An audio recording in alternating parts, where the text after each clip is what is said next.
हाँ जी, नमस्कार। कैसे हैं आप लोग? होप कि आपकी तैयारी अच्छी चल रही होगी। तो आज का हमारा टारगेट सॉलिड चैप्टर, जो कि 12th क्लास का चैप्टर है, उसमें इम्परफेक्शंस की स्टडी करने वाले हैं।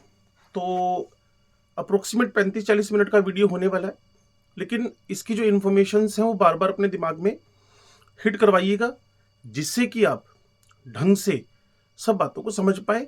वर्ड टू वर्ड एनसीईआरटी के अलावा हम कुछ भी नहीं पढ़ने जा रहे हैं। हल्का आपको मैं क्वेश्चंस का आइडिया जरूर दूंगा, उसके अंदर अभी क्वेश्चन किस हिसाब का आ सकता है। तो एनसीईआरटी क्या लिखती है? Crystalline solids have short as well as long range order. जब आप किसी क्रिस्टलाइन की बात करेंगे ना, जब आप किसी क्रिस्टलाइन स्ट्रक्चर की बात करेंगे, सॉलिड की बात करेंगे, तो वहां short range as well as long range order है। Short range as well as long range मतलब क्या हुआ कि मान लो एक क्यूबिक स्ट्रक्चर है, जैसा वो छोटे में दिखता है, अगर उसको रिपीट करते चले जाएं तो लॉन्ग रेंज में भी वो ऐसा ही दिखेगा। अब यूं समझ ले, किसी एक पर्टिकुलर सोसाइटी में कोई गवर्नमेंट क्वार्टर्स बने हुए हैं, उन गवर्नमेंट क्वार्टर्स के बनने में जो छोटा साइज है, उसको रिपीट रिपीट वैसा की वैसा स्ट्रक्चर, वैसा की वैसा ही अरेंजमेंट आपको लॉन्ग में भी मिलता है। मान लो आप एनएसीएल स्ट्रक्चर की बात कर रहे हैं, जैसा कि मैं आपको पढ़ा चुका हूं, तो उसमें बोन एंगल 90 डिग्री के, एबीसी बराबर लेंथ के, उसके जो क्रिस्टलोग्राफिक एक्सिस है, तो वो शॉर्ट में भी वैसे ही है। अगर मैं उसको लॉन्ग रेंज में बात करूं, उसको रिपीट कराता चला जाऊं, तो भी मुझे वो अरेंजमेंट वैसी ही दिखती है। तो इसमें long range as well as short range arrangements मुझे दिखती हैं ऑफ देयर कॉन्स्टिट्यूएंट पार्टिकल्स। ये बात आपके दिमाग में सेट हो गई होगी। ठीक है जी। नेक्स्ट ही बात लिख रहा है ये, yet crystals are not perfect. फिर भी क्रिस्टल्स परफेक्ट नहीं है। फिर भी क्रिस्टल्स परफेक्ट नहीं है, क्योंकि परफेक्टनेस लानी है तो हमें 0 केल्विन के अलावा कोई भी टेम्परेचर सुटेबल नहीं लगता है। 0 केल्विन पे ही होएगा जहां आप एक परफेक्ट क्रिस्टलाइन स्ट्रक्चर बना सकते हैं, ऐसा आपने थर्मोडायनेमिक्स में पढ़ा हुआ है। चलिए आगे देखते हैं। Yet crystals are not perfect.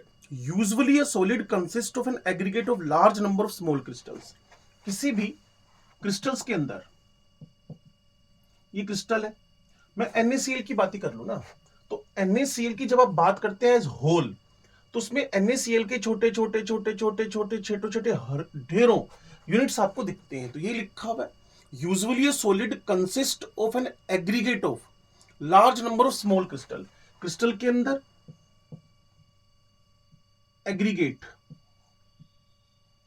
Of small crystal. Sir इसको किसी एग्जांपल से भी हम क्लियर कर सकते हैं। तो यूं समझो कि आपकी बॉडी छोटी छोटी सेल्स से मिलकर बनी हुई है, और जब हम इस चैप्टर को लगातार शुरू से पढ़ते हैं तो हमें पता चलता है कि एक यूनिट सेल है, एक लैटिस है, एक यूनिट सेल, एक लैटिस है।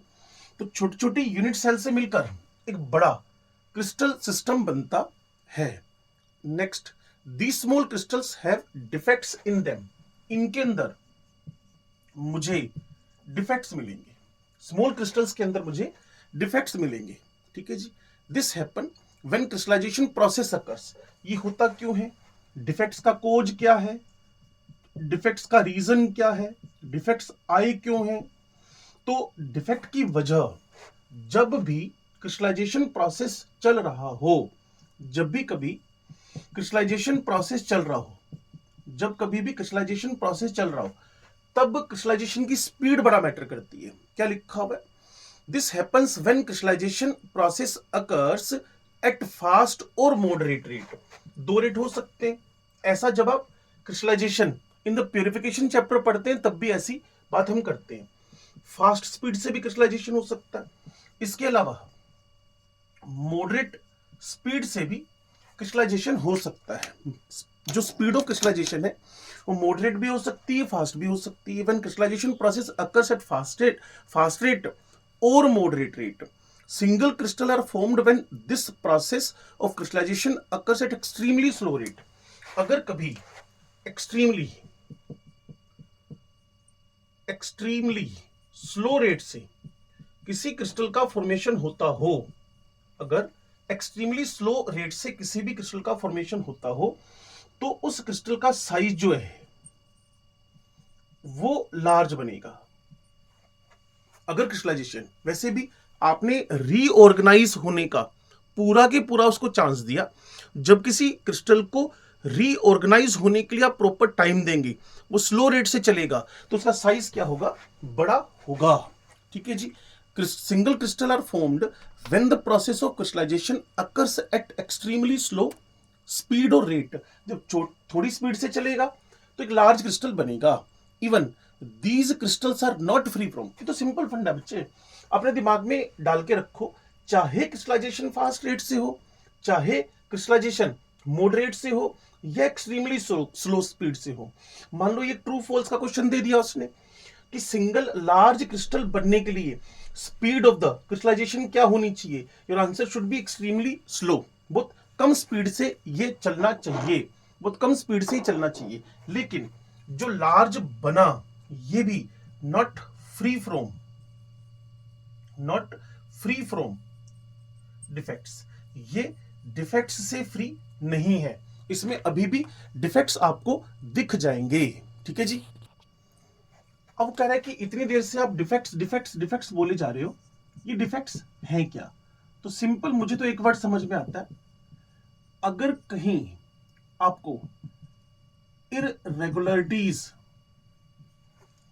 इन द क्रिस्टल सिस्टम मिल जाए तो उसको आप लोगों ने डिफेक्ट बोल दिया।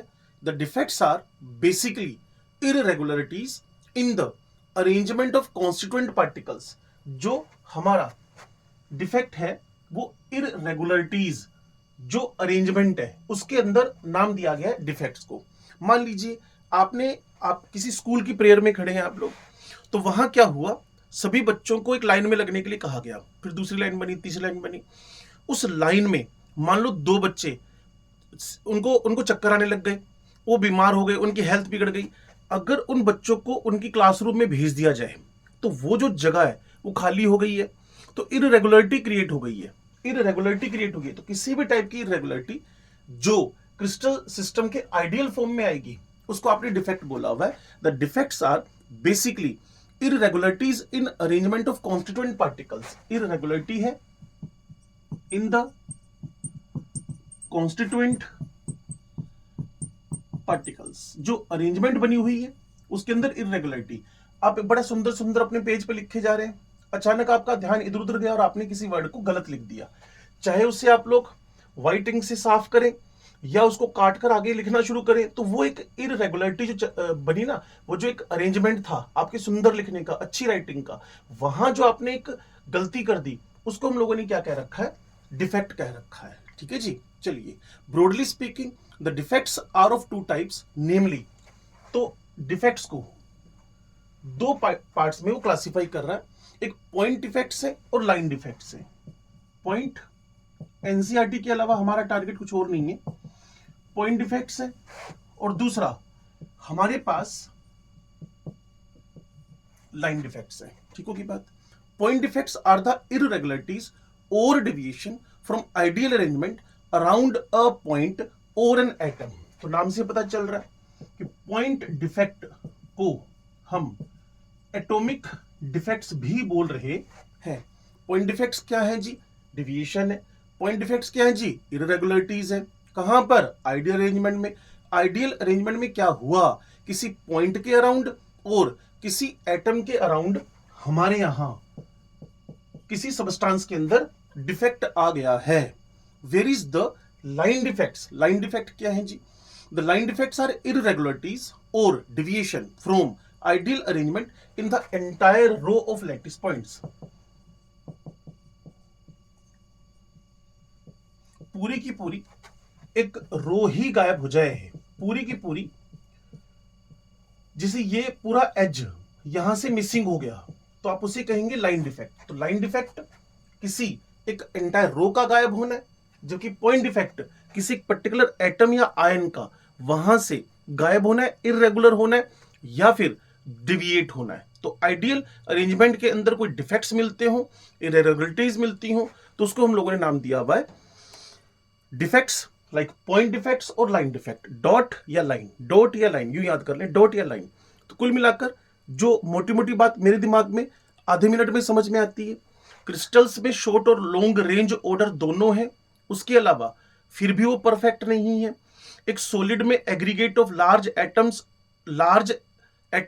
लार्ज बनना है तो स्मॉल एटम्स का एग्रीगेट मिलेगा मुझे, और उनके अंदर भी डिफेक्ट्स हैं। अगर मुझे क्रिस्टलाइजेशन की स्पीड वेरी स्लो नजर आती है तो क्रिस्टल एक बनता है, वो भी डिफेक्ट से फ्री नहीं है।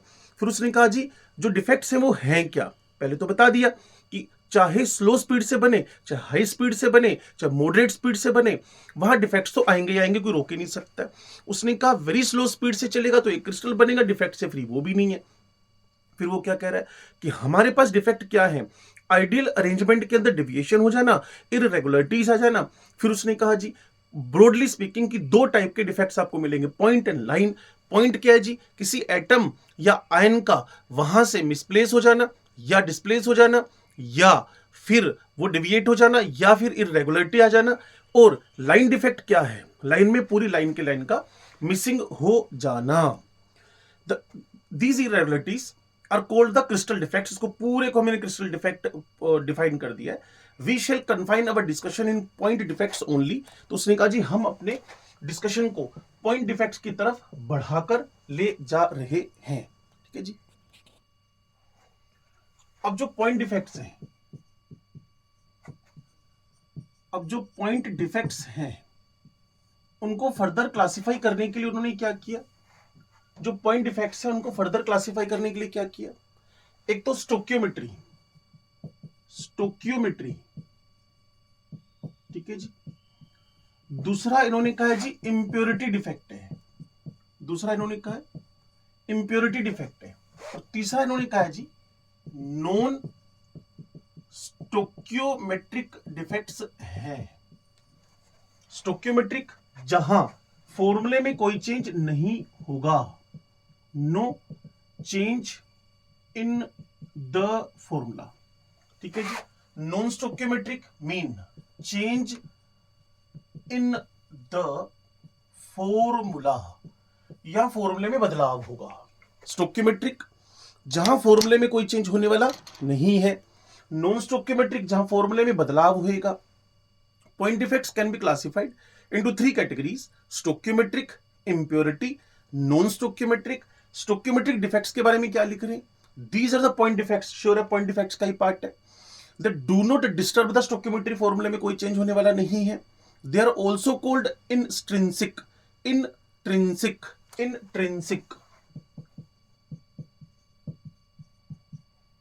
इसको इंट्रिंसिक बोला हुआ है। तो कई बार पेपर में इंट्रिंसिक पूछ ले तो बताइएगा इंट्रिंसिक टाइप की डिफेक्ट्स या थर्मोडायनामिक डिफेक्ट्स स्टोक्योमेट्री का ही दूसरा नाम है। They are also called intrinsic और थर्मोडायनामिक डिफेक्ट्स, स्टोक्योमेट्री का ही दूसरा नाम है।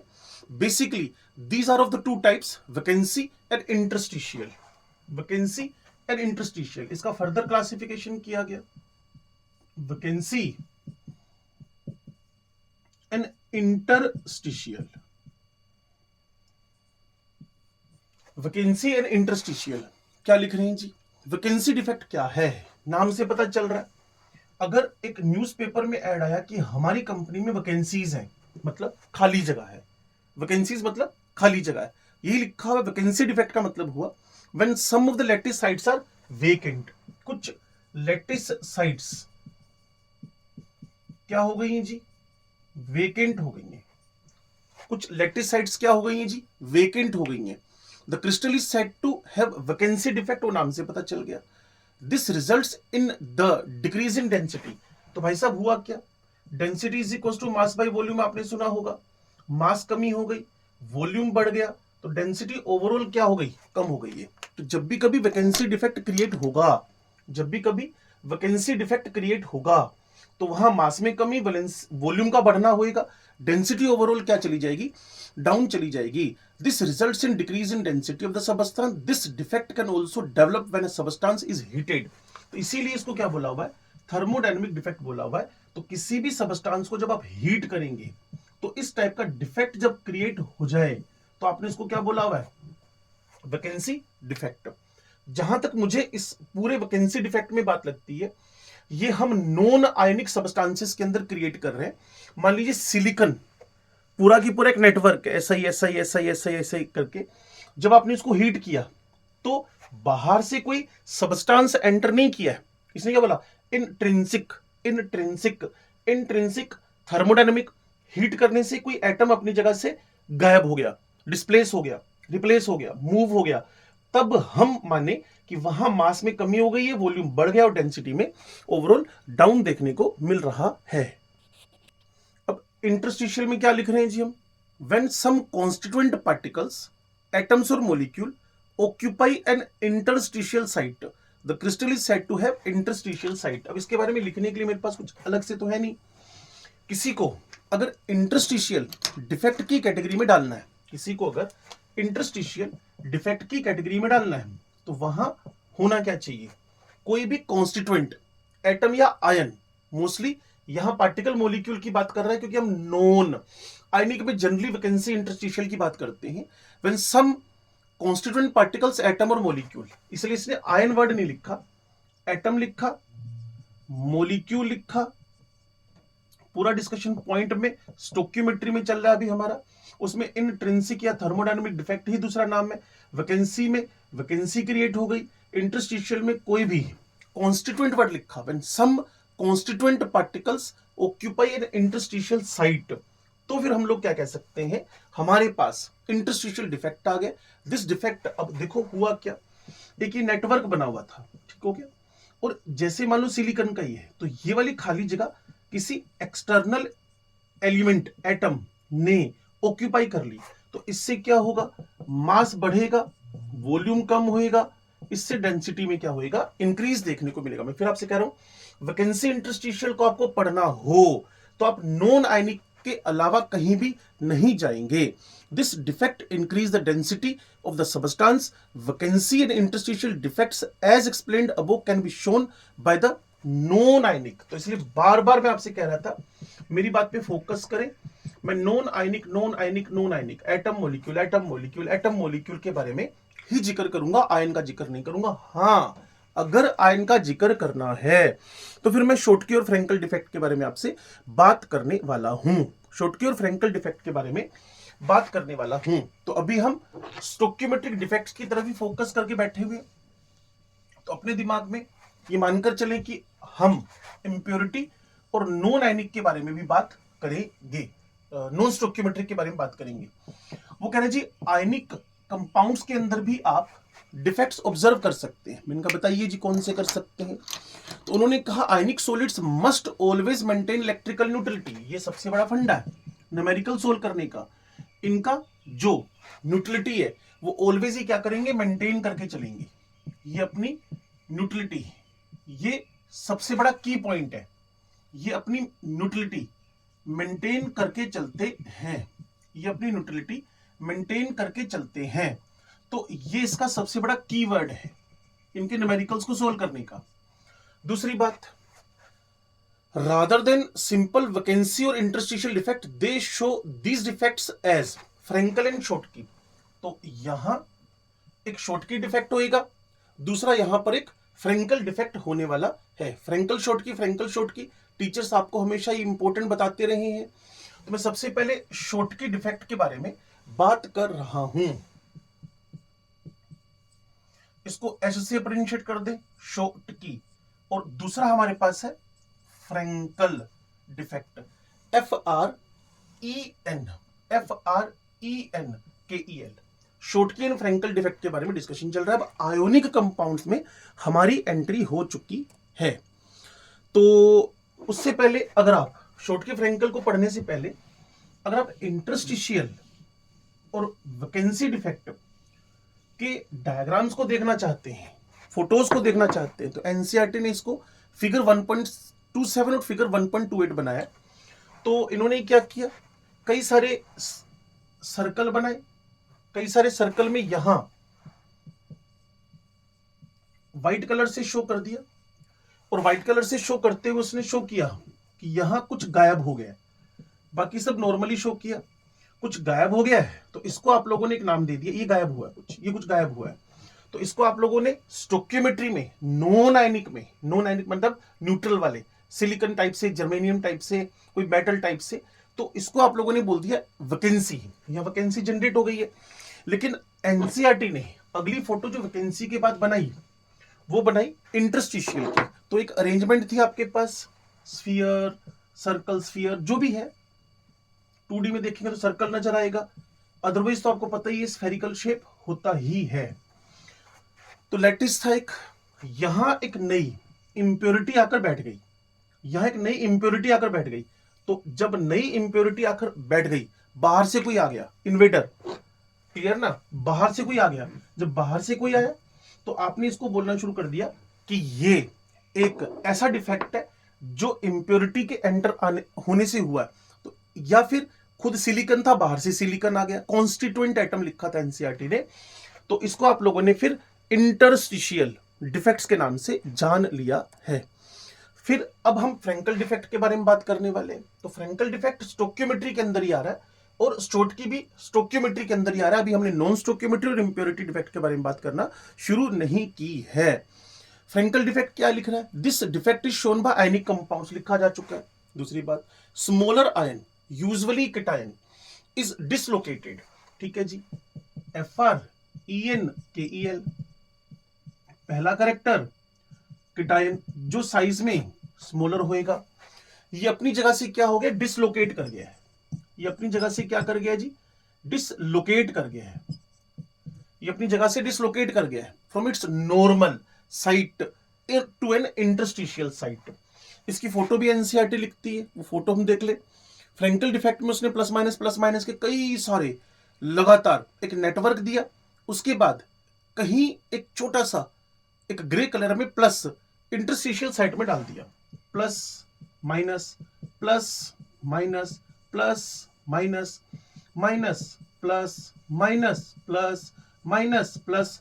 अब एक बीच में उसने क्या किया, जैसे मैं रेड कलर से यहां शो कर दूंगा, यहां उसने एक प्लस डाल दिया। ये प्लस आया कहां से? तो श्योर है यहां से कोई मिसिंग हो गया, फिर माइनस है, फिर प्लस है, फिर माइनस है, फिर प्लस है, फिर माइनस है, यहां से मिसिंग हुआ और इंटरस्टिशियल में जाकर ही बैठ गया है, इंटरस्टिशियल में जाकर ही बैठ गया है। तो इस बात को मैं वापस एनसीईआरटी की लाइन टू लाइन बोल देता हूं, जिससे आप इसमें कंफ्यूजन जीरो रखें। This defect is shown by the ionic, बात बिल्कुल ठीक है। स्टोक्योमेट्री है, बिल्कुल बात ठीक है। केटायन डिसलोकेट हुआ, बिल्कुल बात ठीक है। अपनी नॉर्मल साइड से डिसलोकेट हुआ और ट्रांसफर कहां हो गया? खाली जगह में।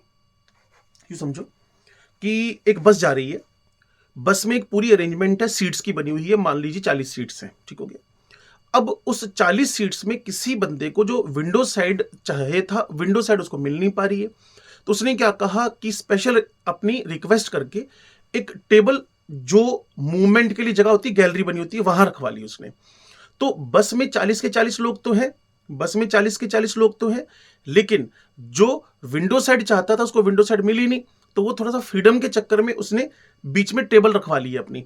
तो अपना ओरिजिनल साइट छोड़कर वो एक इंटरस्टिशियल साइट में आकर बैठ गया, अपनी ओरिजिनल साइट छोड़कर एक इंटरस्टिशियल साइट में आकर बैठ गया। उसी को हम लोगों ने क्या बोला हुआ है? फ्रैंकल डिफेक्ट बोला हुआ है, फ्रैंकल डिफेक्ट बोला हुआ है। It creates a vacancy defect, बिल्कुल ठीक है जी, वैकेंसी बनी, and its original site and an interstitial defect. तो भाई साहब अगर पेपर में लिखा कि ये कहीं ना कहीं वैकेंसी प्लस इंटरस्टिशियल का कॉम्बो ऑफर है, तो आप बोलेंगे बिल्कुल ठीक बात है, ये इंटरस्टिशियल वैकेंसी का कॉम्बो ऑफर है। तो आप इस पे हां बोलने वाले हैं, ठीक है जी। चलिए, Frenkel defect is also known as dislocation defect, ये नाम दे दिया dislocation defect. It doesn't change the density. भाई साहब डेंसिटी चेंज क्यों होगी? क्योंकि जो मास का लॉस यहां से हुआ वो यहीं जाकर भर गया, यहां का लॉस यहां जाकर भर गया, तो इसके during density remains same. Next, it doesn't change the density of solid. Frenkel defect is shown by ionic compound. अब ये आता कहां पर? ये किसका कैरेक्टरिस्टिक है? Frenkel defect is shown by ionic compounds in which there is a large difference in the size of ions. तो इसको यूं समझे कि जो केटायन है वो very very small as compare to anion, और भूलकर भी कभी आप केटायन को एनायन से बड़ा नहीं दिखा सकते। और अगर किसी ने डिसलोकेट होना है तो साइज भी हाफ पे कीटाइन छोटा है उसी के डिसलोकेट होने के चांस ज्यादा है। ज्यादा देखो, एक खली है और आप मान लीजिए 3-4 फीट के, 4 फीट के, 5 फीट के, अगर कहीं किसी डोर से एंट्री करनी है रूम में, आप चाहते हो कोई दिखे ना, तो भाई साहब सीधी सी बात है, जो 7-8 फीट का होगा वो जल्दी पकड़ा जाएगा, जबकि जो छोटा है उसके पकड़े जाने के चांस कम है। तो कीटाइन जो है उसके अपनी जगह से डिसलोकेट होने के चांसेस ज्यादा है, और एनाइन के डिसलोकेट होने के चांसेस कम। अगर होगा भी तो साइट में जाकर जगह नहीं बना पाएगा, साइट में जाकर जगह नहीं बना पाएगा। जो इंटरस्टिशियल साइट्स है ना, खाली जगह, वहां जगह नहीं बना पाएगा। तो जहां भी कीटाइन एनाइन का जो साइज का डिफरेंस लार्ज हो, रेडियस का डिफरेंस लार्ज हो, तो वहां एक वर्ड आपने सीखा हुआ है, रेडियस रेशियो। तो वहां की रेडियस रेशियो भी क्या हो जाएगी, कम हो जाएगी। Radius ratio is equal to cation divided by anion, radius of cation, radius of anion. Cation तो छोटा है तो ये रेडियस रेशियो भी कम हो जाएगा। जेडएनएस, एजीसीएल, एजीबीआर, एजीआई, तो याद करना इसलिए सुपर इजी है, याद करना इसलिए सुपर इजी है क्योंकि सिल्वर के हेलाइड, क्लोराइड से शुरू करके, ब्रोमाइड से शुरू करके, आयोडाइड तक सब में ये कैरेक्टरिस्टिक मिलेगा। बस एक थोड़ा सा इसके साथ है जेडएनएस, जो आपको याद करना है 4:4 कॉम्बिनेशन वाला ये आयोनिक कंपाउंड है। 4:4 कॉम्बिनेशन वाला ये आयोनिक कंपाउंड है। Due to small size of zinc +2 and Ag+ ions आपको ये फ्रेंकल डिफेक्ट देखने को मिलेंगे। फोटो में इसकी आपके सामने बना चुका हूं। तो मोटी मोटी बात क्या आई, फ्रेंकल डिफेक्ट क्या है भाई? फ्रेंकल फ्रेंकल फ्रेंकल फ्रेंकल, एक कीटाइन अपनी जगह से डिसलोकेट होगा, हो गया, इंटरस्टिशियल साइड में चला जाएगा, हाँ चला जाएगा। तो ये वैकेंसी प्लस इंटरस्टिशियल का कॉम्बो ऑफर है, बिल्कुल है जी। इससे डेंसिटी पे फर्क नहीं पड़ा। क्यों नहीं पड़ा? क्योंकि भाई साहब जो कीटाइन मिसिंग हुआ है वही साइट को ऑक्यूपाई कर गया। अच्छा अच्छा अच्छा अच्छा, और इससे डेंसिटी नुकसान नहीं हो रहा। हाँ ये जरूर है, जो मैंने लिखा नहीं बोर्ड पर, कभी भी कोई डिफेक्ट आएगा तो defect is always responsible to down the stability. Stability कम करने के लिए हमेशा रिस्पॉन्सिबल होता है कौन? आपका डिफेक्ट। ठीक होगी बात? तो अब हम छोटकी डिफेक्ट की तरफ बढ़ रहे हैं। और एक चीज हमेशा याद रखें, फ्रेंकल डिफेक्ट में रेडियस रेशियो हमेशा कम दिखेगा। फ्रेंकल डिफेक्ट में रेडियस रेशियो हमेशा कम दिखेगा। फ्रेंकल डिफेक्ट में जो साइज ऑफ कीटाइन एनाइन का डिफरेंस है वो आपको ज्यादा मिलेगा। तो इसके आगे अब हम शॉर्टकी डिफेक्ट की बात कर रहे हैं। शॉर्टकी हो फ्रेंकल हो, दोनों आयनिक के कैरेक्टरिस्टिक है, और हमारा पूरा स्टडी अभी पॉइंट डिफेक्ट्स पे चल रहा है। तो जल्दी से शॉर्टकी डिफेक्ट की बात कर लें।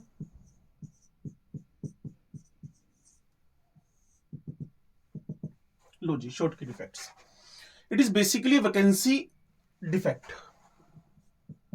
ये एक वैकेंसी डिफेक्ट है।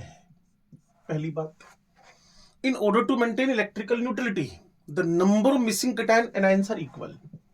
जो मिसिंग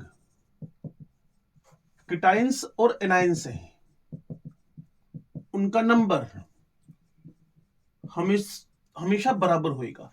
इससे फायदा क्या? मैं तो आपको पहले से बोल रहा हूं कि हम कितनी ही कोशिश कर लें, जो डिफेक्ट्स आ रहे हैं वो न्यूट्रलिटी मेंटेन करके चल रहे हैं, वो न्यूट्रलिटी मेंटेन करके चल रहे हैं। तो ये वैकेंसी डिफेक्ट का ही टाइप है। Like simple vacancy defect, Schottky defect also decreases density. लो जी, इसी के साथ नीचे की तरफ लिख दो। Then Schottky defect also decreases the density of substance. Number of such defects in ionic solids is quite significant. Number of such defects in the ionic solids is quite significant. उसने एक एग्जांपल दिया है NCERT ने। ये लिख रही है कि for example in NaCl there are approximate 10⁻⁶ Schottky pairs per millilitre. 1 millilitre आपके पास NaCl है तो उसके अंदर 10⁻⁶ शॉर्टकी, 10⁻⁶ शॉर्टकी डिफेक्ट्स आपको मिलते हैं। 10⁻⁶ शॉर्टकी डिफेक्ट मिलते हैं एट रूम टेम्परेचर। लो जी, अब आपको रूम टेम्परेचर पर भी भाई साहब 0 केल्विन पर क्रिस्टल परफेक्ट आइडियल है। ठीक है ना? तो इसके बाद लिखा जी इन 1 सेंटीमीटर क्यूब, मतलब 1 millilitre, there are about 10⁻22 ions. और 1 मिलीलीटर में टोटल आयंस 10⁻22 है। तो उसने कहा 10, there is 1 Schottky defect. 1 Schottky defect. अब सुनो ना, इन वन शॉटकी डिफेक्ट पर 10⁻16 आयंस। तो टोटल नंबर ऑफ आयंस आपके पास देयर आर अबाउट 10⁻22 आयंस। मुझे ये पता करना है कि पर 10⁻16 आयंस पे कितने शॉटकी डिफेक्ट हैं, जो कि बात मैटर करती है। दोनों का डिफरेंस आपको पता चल ही रहा होगा, 16 है। तो मेरा कहना ये कि 10 शॉटकी डिफेक्ट 10⁻22 में, तो 10⁻22 में 10⁻6 डिफेक्ट है। तो अगर मुझे एक शॉटकी डिफेक्ट निकालना है तो कितने पे आएगा, तो न्यूमेरिकली सोल्व कर ले। 10⁻6 Schottky defects are in 10⁻22 ions which are in the 1 milliliter। तो वन शॉटकी डिफेक्ट के लिए 10⁻22, 10⁻6, 10⁻16 आयंस पर एक शॉटकी डिफेक्ट आपको मिलने वाला है। और फिर वही बात मैं आपसे कह रहा था कि अगर शॉटकी डिफेक्ट लाना चाहते हो, is shown by ionic substance in which the cation and anion have the almost same radius. Cation anion की रेडियस ऑलमोस्ट सेम हो। फॉर एग्जांपल NaCl आपके पास एग्जांपल है। फर्स्ट ए के मेटल्स को याद कर ले, Na है, K है, सीजियम क्लोराइड है, जिनका जो कोऑर्डिनेशन नंबर रेशियो 88 88 66 88 यहां मिलेगा एंड में जाकर। एंड AgBr, तो AgBr पहले भी था, तो AgBr हमारे पास एक रेड सिग्नल में आ गया। AgBr हमारे पास एक रेड सिग्नल में आ गया, जहां दोनों टाइप के डिफेक्ट आपको देखने को मिलते हैं। It may be noted that AgBr shows both Frenkel as well as Schottky. तो अगर एनसीईआरटी ने लाइन मेंशन कर दी है तो फिर आपकी भी एक मोरल ड्यूटी बनती है कि आप एनसीईआरटी की इस बात की तरफ फोकस करें। वैकेंसी डिफेक्ट है, हाँ जी। केटायन मिसिंग होंगे, हाँ जी। न्यूट्रलिटी मेंटेन रहेगी, हाँ जी। केटायन का साइज नियरली सेम है, जी हाँ। रेडियस रेशियो ज्यादा है, हाँ जी है। कोई एग्जांपल, रूम टेम्परेचर पर 10⁻16 10⁻16 आयंस में एक शॉटकी डिफेक्ट आपको मिलता है। डेंसिटी घटी, हाँ जी। स्टेबिलिटी घटी, हाँ जी। तो ये सारी बातें आपको पता रहनी चाहिए। फोटो इसका जो बनाया एनसीईआरटी ने, minus plus minus plus minus plus बनाते बनाते बीच में पहले तो सर्कल शो कर रखे हैं। एनायन का छोटा है, केटायन एनायन का बड़ा है, केटायन का छोटा है, और एक स्क्वायर दे दिया। वो स्क्वायर मिसिंग Na और Cl को दिखा रहा है। तो माइनस प्लस माइनस ये मिसिंग हो गया, तो माइनस प्लस प्लस यहां मिसिंग है, ठीक है जी। तो फिर माइनस, फिर प्लस, फिर यहां प्लस, यहां माइनस, यहां फिर प्लस, यहां माइनस लिखना है तो माइनस की जगह मिसिंग कर दिया। यहां फिर मैं जैसे Na उड़ा था, यहां से Cl उड़ गया, तो यहां प्लस, ये माइनस। तो ऐसा फोटो अगर मिल जाए तो प्रॉपर ऑब्जर्वेशन के बाद देख लीजिएगा कि हम शॉटकी डिफेक्ट शो कर रहे हैं जिसमें केटायन आयन कंप्लीटली मिसिंग है। एक केटायन आयन कंप्लीटली मिसिंग है। तो शॉटकी डिफेक्ट्स के बारे में बात कंप्लीट हुई, पॉइंट डिफेक्ट्स के स्टोक्योमेट्री की बात कंप्लीट हुई। अब मैं मूव कर रहा हूं towards the impurity defects. Clear? अब ये इंप्योरिटी डिफेक्ट्स क्या हैं? स्टोक्योमेट्री से बाहर हो चुके हैं हम लोग, इंप्योरिटी डिफेक्ट्स की तरफ आ रहे हैं। इफ मोल्टन NaCl, ये लो जी, पिघला हुआ NaCl, मोल्टन NaCl, पिघला हुआ NaCl आपके पास, इसको हमने हीट किया and containing a little amount of SrCl2 is crystallized, इसमें SrCl2। if molten NaCl containing a little amount of SrCl2 is crystallized, sum of the sides of Na, some of the sides में सीधी सीधी सी बात है, charge की balancing रखेंगे आप, वो Sr+2 घेर लेगा। If molten NaCl containing a little amount of SrCl2 is crystallized, some of the sides of Na plus ions are occupied by the strontium+2, each strontium+2 replaced 2, ये दो हटेंगे। सिंपल ना, न्यूट्रलिटी मेंटेन रखना। मैंने आपको keyword बताया था, अगर आपने मेरी बात को सुना हो। कीवर्ड क्या है? कीवर्ड ये है कि न्यूट्रलिटी ऑलवेज मेंटेन रहती है, न्यूट्रलिटी ऑलवेज मेंटेन रहती है। तो यहां मोल्टन NaCl में लिटिल अमाउंट ऑफ SrCl2 है, तो दो सोडियम एक स्ट्रोंशियम+2 से चार्ज वाइज बैलेंस हो जाएंगे, चार्ज वाइज बैलेंस हो जाएंगे। Each strontium replaces 2Na+ ion, it occupies the site of one ion and the other site remains vacant. मान लीजिए आपके पास कुछ ऐसे Na plus Cl minus Na plus Cl minus Cl minus Na plus Cl minus Na plus था। हुआ क्या हुआ क्या हुआ क्या, सोडियम सोडियम डिस्प्लेस रिप्लेस हो गए, क्योंकि इसको हमने मोल्टन NaCl को SrCl2 से हीट किया था। Na प्लस मेंटेन Cl यहां गायब हो गया, Cl माइनस या Cl minus Na plus Cl minus, और ये भी यहां से गायब हो गया। लेकिन इन दोनों में से न्यूट्रलिटी मेंटेन रखने के लिए एक Na प्लस की जगह पे स्ट्रोंशियम आ गया, तो ये खाली जगह क्या क्रिएट करके देगी आपको, वैकेंसी। ये खाली जगह आपको क्या क्रिएट करके दे रही है, vacancy. Each strontium plus 2 replaces 2 Na plus ions, it occupy the site of one ion and other site remains vacant. एक ऑक्यूपाई कर ली और एक वेकेंट पड़ी हुई है। It occupy the site of one ion and the other site remains vacant. चलिए जी आगे बढ़ते हैं। The cationic vacancy thus produced are equal in number to that of Sr plus 2 ions। Wording सुने, the cationic vacancies thus produced, जितने strontium आए, जितने strontium आए, नंबर ऑफ, यहां पर्टिकुलर इस एग्जांपल में number of incoming strontium plus 2 ions, क्योंकि plus 2 charge था, equals to number of vacancies generated. एक एसआर आया, एक ही वैकेंसी जनरेट हुई। इस पर्टिकुलर एग्जांपल के अंदर बात कर रहा हूं, the cation vacancies thus produced are equal in number to that of strontium plus 2 ions। Another similar example is that the solid solution of CdCl2। इसको हटा दे, इसकी जगह पर अगर मैं हीट करता हूं किसको, another similar example is a solid solution of CdCl2 NaGCl। तो भाई साहब दो सिल्वर एक Cd+2 से बैलेंस होंगे, वैकेंसी आपके पास एक ही जनरेट होगी। तो यहां NaCl मैंने फोटो बनाया था अभी, एक वैकेंसी जनरेट होगी। Introduction of cation vacancy in NaCl by substitution of the Sr, दो Na एक Sr से, दो Ag एक Cd से। हां, अगर मैं AlCl3 लेकर आऊं तो मेरे पास दो वैकेंसी जनरेट होंगी।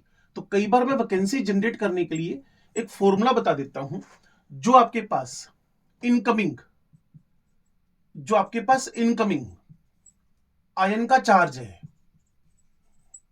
उसमें से जो बाहर जा रहा है चार्ज, उसको डिफरेंस निकाल लें तो आपके पास एग्जैक्ट वैकेंसीज पता चल जाएंगी। आपके पास एग्जैक्ट वैकेंसीज पता चल जाएंगी। 3 Na एक एल्यूमिनियम +3 से मैनेज होंगे, 3 सोडियम गए, एक एल्यूमिनियम आ गया, दो वैकेंसी जनरेट हो गई। तो कहीं ना कहीं हमें अगर पेपर में पूछ ले how many vacancies are generated, तो चार्ज ऑफ द इनकमिंग में से जो आउट है उसका डिफरेंस निकाल लो, आपका आंसर बन जाएगा। ठीक है जी। इसके बाद ये जो इंप्योरिटी डिफेक्ट्स हैं, इसके बाद जो क्वेश्चन हमारा बन रहा है वो इम्परफेक्शन में बन रहा है नॉन स्टोक्योमेट्रिक। नॉन स्टोक्योमेट्री आप समझते हैं, मैंने पहले बोर्ड पे लिखा भी था, जिसमें फॉर्मूला बदल जाए, जिसमें फॉर्मूला चेंज हो जाए। However, a large number of non-stoichiometric inorganic solids are known which contain the constituent elements in non-stoichiometric ratio due to defects in their crystal structures. These defects are of two types.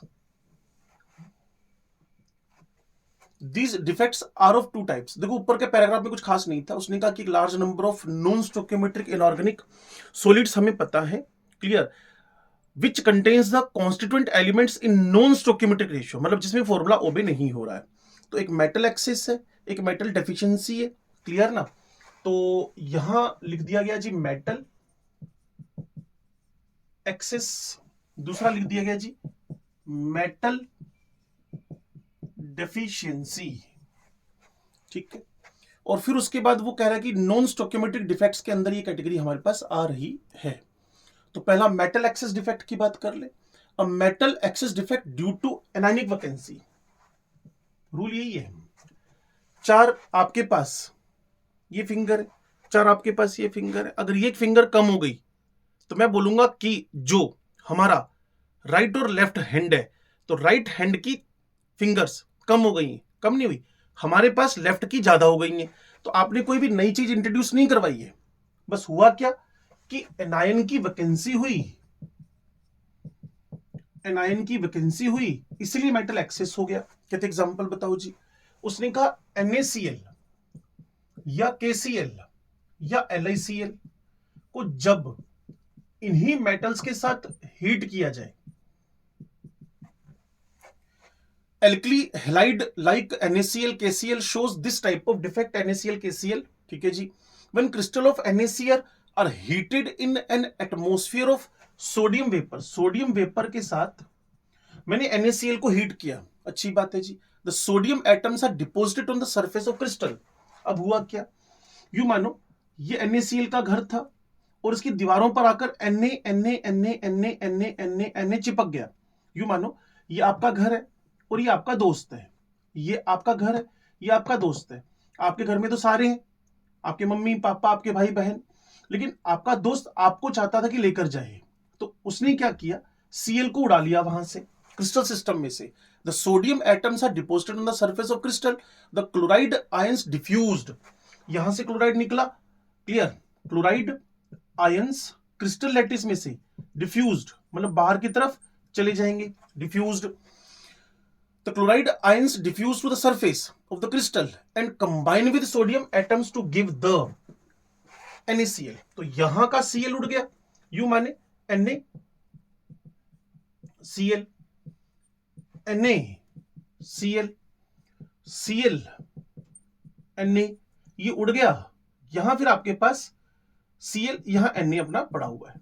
इस Cl का sodium के साथ जाना हो गया, sodium sodium plus में बदला था, इलेक्ट्रॉन आया था, यहां का क्लोराइड इससे चिपक गया जाकर, इस इलेक्ट्रॉन ने इस जगह को ऑक्यूपाई कर लिया।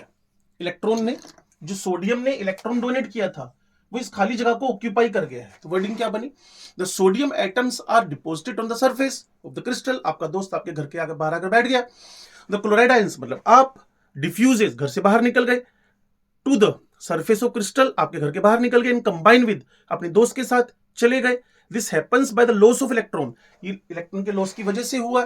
तो अब Na+ तो बन ही गया, तो रिलीज इलेक्ट्रॉन क्या करेगा, रिलीज इलेक्ट्रॉन क्या करेगा, diffuses into the crystal and occupy anionic site, इसीलिए यहां भी न्यूट्रलिटी मेंटेन रहेगी। As a result the crystal now has an excess of sodium, इससे क्या हुआ, सोडियम ज्यादा हो गया, सोडियम ज्यादा हो गया। The anionic sites occupy by unpaired electron, इसी को हम लोगों ने जर्मन वर्ड से एफ सेंटर, कलर सेंटर बोल दिया है, इसी को हमने एफ सेंटर, कलर सेंटर बोल दिया। The anionic sites occupied by unpaired electrons are called the F centre, from the German word farbzentrum, FARBE, farbzentrum, ठीक है जी, farbzentrum for colour centre. This impart yellow colour, वो आप ना S block element से समझ जाए कि जब एस ब्लॉक एलिमेंट आप पढ़ेंगे तो सोडियम का जो फ्लेम कलरेशन है वो आपके पास गोल्डन येलो येलो आता है, तो यहां भी इसका कलर क्या आ गया, येलो आ गया, ठीक होगी बात। The colour results by the, ये कलर क्यों आया, एक्साइटेशन, वैसे भी आपको पता है कलर की वजह या तो क्रिस्टल डिफेक्ट है, या जैसे कि भी आया, या कलर की वजह इलेक्ट्रॉन का एक्साइटेशन है, या कलर की वजह हमारे पास LMCT है, जो हम डी ब्लॉक और कोऑर्डिनेशन केमिस्ट्री में पढ़ते हैं, ligand metal charge transfer spectra, ligand metal charge transfer spectra. The colour results by the excitation of these electrons when they absorb energy from the visible light. देखो भाई, colour तो visible light absorb करने से ही आएगा, तो यहां electron ने visible light से एनर्जी का एब्जॉर्प्शन किया, जब एनर्जी का एब्जॉर्प्शन हुआ तो ये भाई साहब एक्साइटेशन यानी एक्साइटेड स्टेट में चले गए। सिमिलरली, और जैसे ये वापस कूदेगा तो एक पर्टिकुलर लाइट का इमिशन करेगा, सोडियम से रिलेटेड वो कलर येलो होने वाला है। Similarly, excess of lithium makes LiCl crystal pink, ये पिंक कलर का हो जाएगा। सिमिलरली KCl आपको वॉयलेट कलर का या लाइलेक कलर का दिखेगा।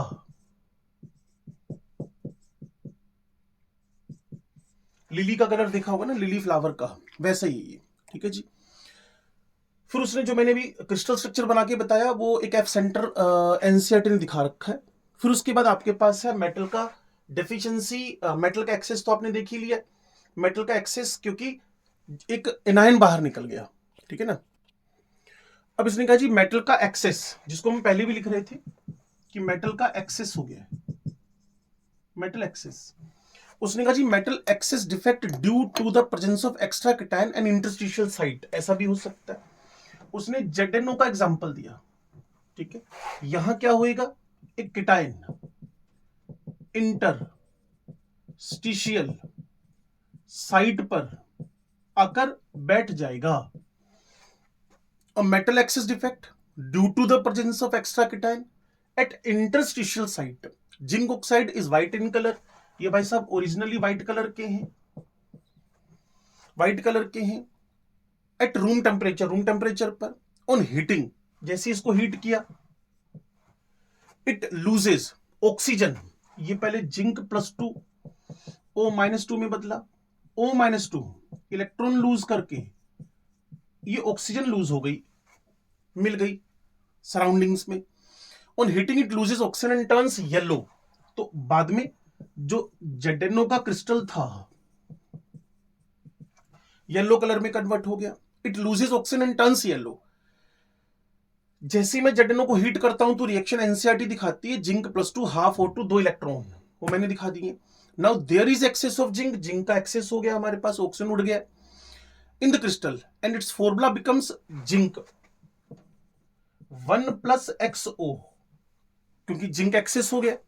This excess zinc +2 ion moves to interstitial site and the electron to neighbouring interstitial site. जहां जिंक +2 गया उसके पड़ोस में इलेक्ट्रॉन चले जाएंगे और कहानी वही हो जाएगी कि जो NaCl का येलो कलर आया था, जो KCl का लाइलेक या हमारे पास वोलेट कलर आया था, या फिर जो हमारे LiCl का पिंक कलर आया था, वैसे ही कुछ यहां ऑब्जर्व होएगा।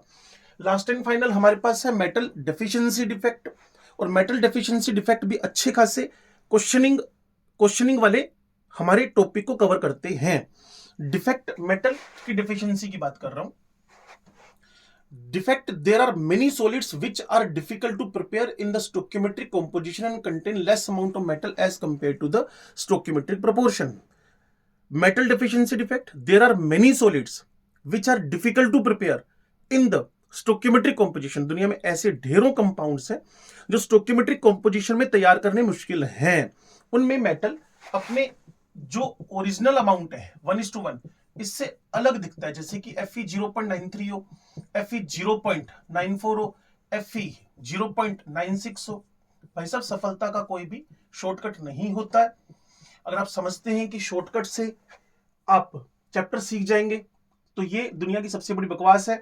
आपको चैप्टर को डेप्थ में पढ़ना पड़ेगा, क्योंकि आप नीट में बैठने जा रहे हो, जो कि मजाक नहीं है। आप जे में बैठने जा रहे हो, मजाक नहीं है।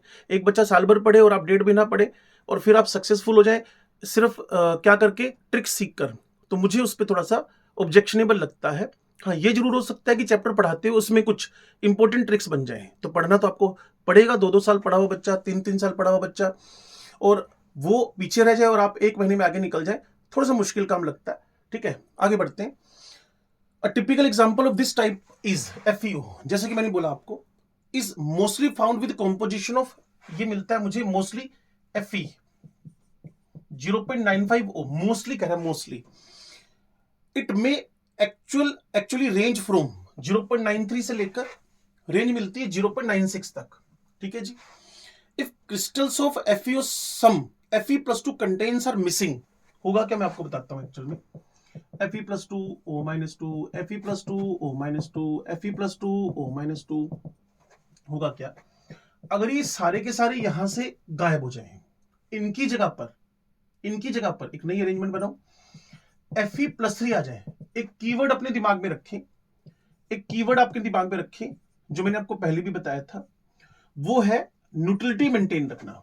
तो भाई साहब यहां +6 का लॉस हुआ, लेकिन +6 ही कंपनसेट भी हो गया, तो वैकेंसी जनरेट हो गई। ये जो वैकेंसी जनरेट हुई ना, इसीलिए Fe+2 जो था उसको हमने अमाउंट में कंपेरेटिवली कम लिख दिया। मैंने सिर्फ एक लाइन में ये बताया आपको, पूरे होल क्रिस्टल में Fe+2 जाते जाएंगे, उसको ऑक्यूपाई करने के लिए Fe+3 आएगा, या वेरिएबल वैलेंसी से Fe+2 Fe+3 में बदल जाएगा। तो इन्होंने कहा typical example of this type is FeO which is mostly found with composition of Fe0.95O, जिसके नीट में इस बार आने के चांसेस मुझे पूरे पूरे दिख रहे हैं।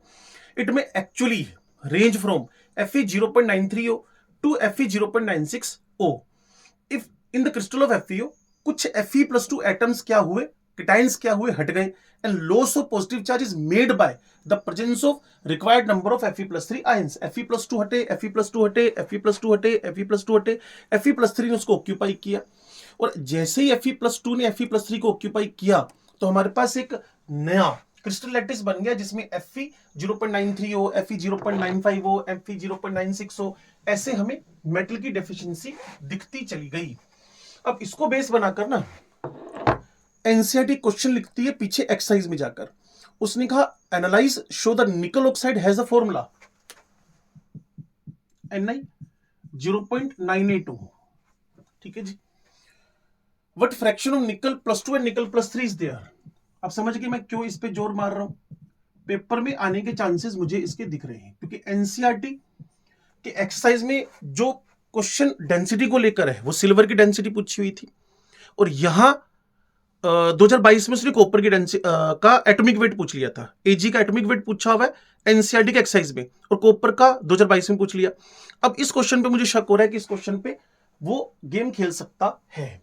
तो सोल्व कैसे करना है, इसको x लिख दे, इसको 0.98 माइनस x लिख दे, और फिर मैं आपसे क्या बोलता हूं, न्यूट्रलिटी मेंटेन रहेगी, इन सबका सम और ऑक्सीजन का -2 0 आएगा, या फिर ये सारा के सारा चार्ज ऑक्सीजन के चार्ज के बराबर होगा।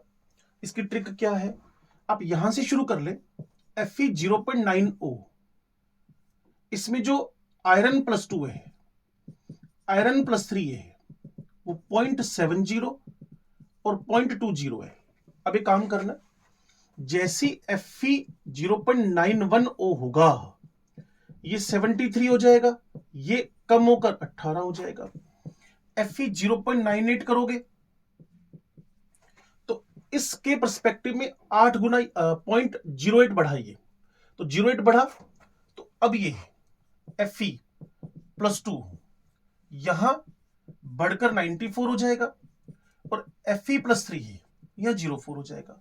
अगर आप ट्रिक समझे तो अच्छी बात है। सिंगल यानी 0.1 क्रिस्टल में हमने Fe बढ़ाया, तो Fe+2 आपने 0.03 बढ़ाया, और +3 आपने 0.02 कम किया। तो अगर मैं 90 से 98 पे आ रहा हूं, तो 0.8 बढ़ा, उसका 3 गुना, यहां 24 बढ़ा, उसका 8 का 2 टाइम्स 16 कम हो गया। तो 20 में से 16 गए 4, 70 में 24 जोड़े 94। सर इसकी जगह पर मैंने कहा भैया न्यूमेरिकल सोल्व कर लो, x आपका 0.94 आ जाएगा। तो मैंने आपसे कहा मुझे इस क्वेश्चन के आने के 2023 में चांस लग रहे हैं। तो ये हमारा डिफेक्ट्स पे एक्सरसाइज का एक अच्छा क्वेश्चन सोल्व करके डिस्कशन हुआ। अब इसको प्रॉपरली आप रीड कर लें। अगला वीडियो में जो डालने वाला हूं वो डालने वाला हूं प्रॉपर्टीज पर, क्रिस्टल्स की प्रॉपर्टीज पर, फेरो, फेरी, मैग्नेटिज्म, इस पे। तो इस वीडियो को थोड़ा ध्यान से देखिएगा और क्वेश्चन जरूर सोल्व कर लीजिएगा, ठीक है ना। चलिए, केमिस्ट्री वाले सर को लाइक करें, शेयर करें, सब्सक्राइब करें, और ऐसे यूजफुल वीडियो, फ्रूटफुल वीडियो आप तक पहुंचते रहें, ये मैं चाहता हूं।